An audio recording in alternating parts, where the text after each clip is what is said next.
Some government laptop with the Social Security numbers of every veteran in the United States is stolen in Washington. We shouldn't have to worry about it because laptops should be encrypted. Emails should be encrypted. Databases should be encrypted. And because we apparently can't trust the government anymore not to do illegal wiretapping, perhaps phone calls should be encrypted. My good friend Phil Zimmerman will talk later today about his ideas about how we can encrypt voice over IP. And we need to adopt IPv6 much more rapidly, not just because the Defense Department's plans rest on it, but because it offers the opportunity of security and it offers the opportunity of prioritization, which we don't have today.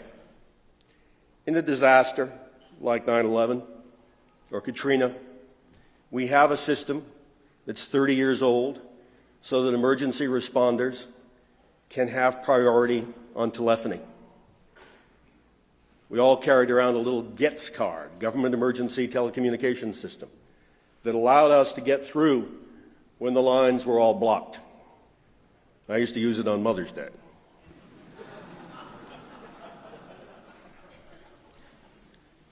And yet, we're now planning disaster relief and other emergency response based on cyberspace, based on the internet.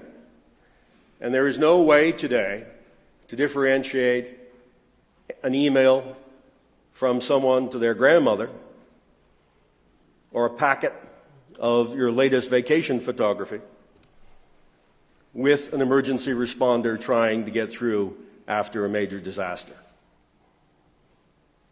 IPv6 offers us the opportunity to do that, and yet we're not doing that. In fact, the Congress seems to be reducing the kind of funding that would be required to begin to do that work. Why? Because the Congress doesn't get it. And that brings us back to the decider who doesn't get it. The Bush administration has systematically reduced the major work necessary to secure cyberspace. It has reduced the funding for R&D for cyberspace at DARPA and elsewhere, actually reduced the funding. The President's own advisory committee on science and technology told him that they had dangerously reduced the funding for cyberspace R&D. And still, it went ahead. It is reduced. I'm concerned not because I think government is the solution, because it's not, but I'm concerned because I think government is part of the solution. Government can do things like funding R&D. Government can do things like setting a good example for cybersecurity. And instead, it's setting an example far too often of how not to do cybersecurity. And it's not because the answers aren't there. It's not because this is a really hard problem. Sure, it's a really hard problem, but a lot can get done relatively easily. For 2 years, we went around the United States and held meetings like this, asking experts in universities and corporations what we should do to secure cyberspace. We had town meetings, White House town meetings all across the country, building off President Clinton's national cyberspace plan. And we gave President Bush a national cyberspace security strategy. I handed it to him in the Oval Office, and he signed it. And I think he never read it, and I don't think he knew what it was. It has not been implemented in any significant way. And again, the problem is not that government has to do it all, but government has to play a part. So all I can say is, yes, send your letters and emails to your congressman about the fact that people aren't allowed in the United States to go to meetings like this. But also send your emails and letters to congressmen about the lack of funding for IT security, about the lack of focus on IT security. And when you get a chance to send a YouTube video to some presidential debate, don't just send a snowman. This is a serious issue, and you are the constituency. And hopefully, in about 18 months, there'll be a difference. But who's counting? Thank you very much. I hope you enjoy the conference.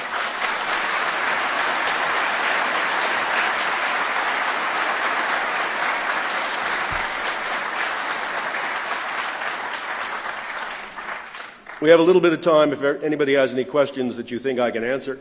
There are some mics here in the central aisle, and if you do have a question, begin with your name so I know who I'm talking to, and I'll be glad to try to field anything you think reasonably I can answer.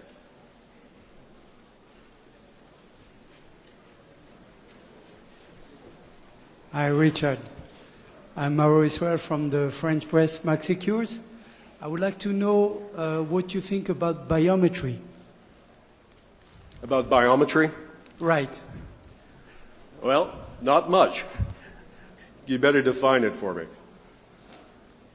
I mean, authentication, you talked about authentication. Biometrics. Yeah, biometrics, yeah. Biometrics. Sorry for my English. No, sorry for my French. Biometrics are great. There is a problem in a lot of environments with user willingness.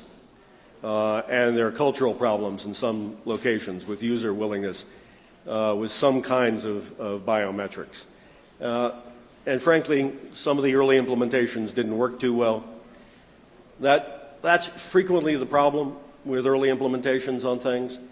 And I think we need to continue to try to use biometrics in environments where it makes sense, where the user will be willing to use it, or where, in fact, the user is forced to use it.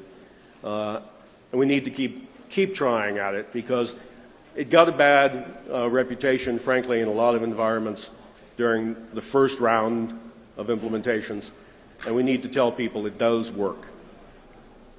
Yes, sir. Yes, Rich Edevine. Just a question on encryption in the government. You had mentioned that in your talk. And I think the Congress came out and did something after one of the recent break-ins to mandate encryption on private data, which everybody thought was pretty ridiculous.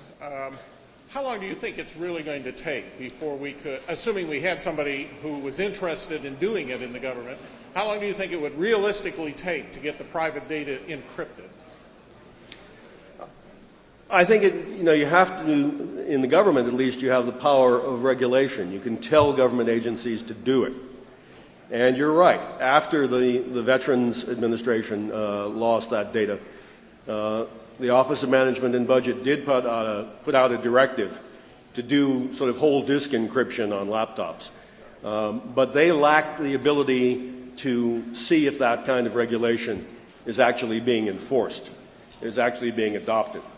So I think at least in the government you can require encryption of various things, but knowing the government as I do, in order for it to actually work, you then have to go out and inspect and make sure they're doing it. And currently, OMB lacks that capability. Yes, sir. Yes, you talk about authentication on every single device on a communication path, but that creates a log of the transaction. When do you think is too much to have that much log of every transaction and privacy and the implications around that?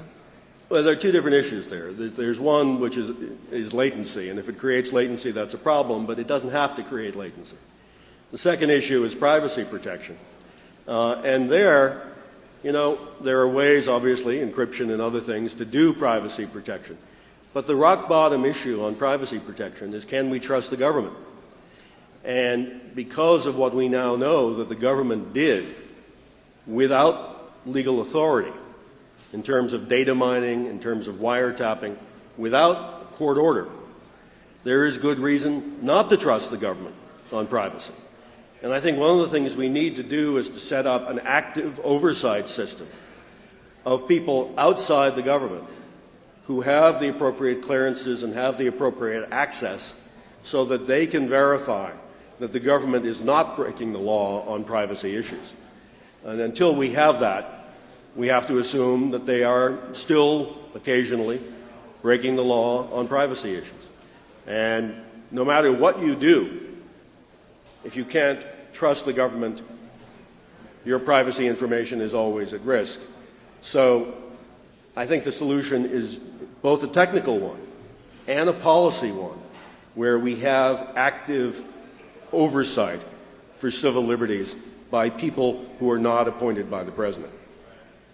Yes, sir. Hi.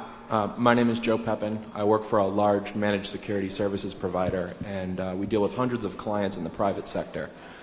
And it's not just Congress and the government and the administration that doesn't get it. It seems the private sector does not get it as well. Security is seen largely as a cost center. The name of the game is all about scalability and driving down the cost of security. Right. What needs to happen in order to get the private sector to come around as well? Well, I think you're absolutely right. And what happens, at least in my experience, is that companies get it after they've had an unfortunate experience. And then they realize that it's not just a cost center in terms of expenditure, but it's also a potential loss center.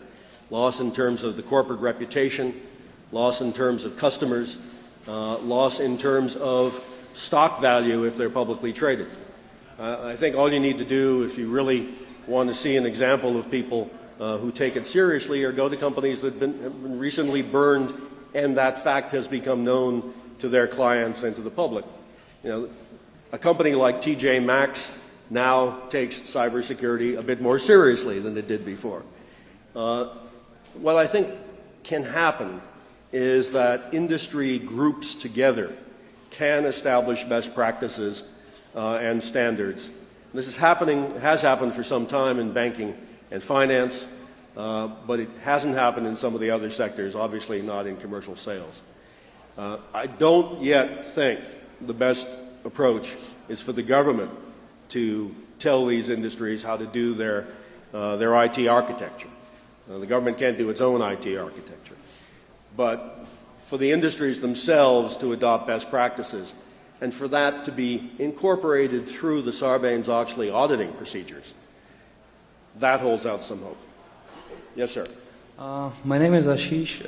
I had a question about when you said that it's in near future we'll soon see our brain directly connecting to the cyberspace, and those things are being developed, and it's going to be there in a few years. So do you think we'll have a bigger problem of cybersecurity once that happens?